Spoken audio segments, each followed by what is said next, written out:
नमस्कार मंडळी, मी आज केले होते आयुर्वेदिक केस तेल. तर त्यासाठी मी मोरावळे 6 बारीक चिरून घेतले, खोबरेल तेल 3 मोठे फुलपात्र भरून घेतले, कांदा 1 बारीक चिरून, तीळ काळे तीळ 1.5 चमचा, मेथ्या 2.5 चमचे, कढीपत्ता 4 मोठ्या काड्या, मोहरी 1.5 चमचा, लसूण 1 गड्डा, जास्वंदी फुले 8 ते 10, जास्वंदी पाने 2 मुठी, कोरफड 2 मोठे पानं, लवंग 10, आवळा तेल 50 ग्रॅम. इथं एरंड तेल 50 ग्रॅम घ्यायचं होतं, पण माझ्याकडे ते नव्हतं. तर हे सर्व एकत्र करून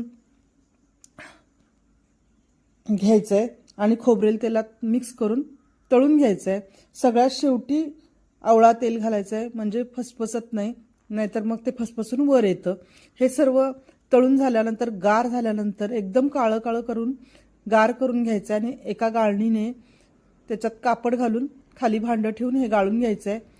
आणि मग रोज तेल हे डोक्याला लावायचं आहे, डोकं शांत राहतं. हा व्हिडिओ आवडला तर व्हिडिओला लाईक करा, नवीन असाल तर सबस्क्राईब करा. धन्यवाद. पुन्हा भेटू पुढच्या व्हिडिओमध्ये. Bye bye.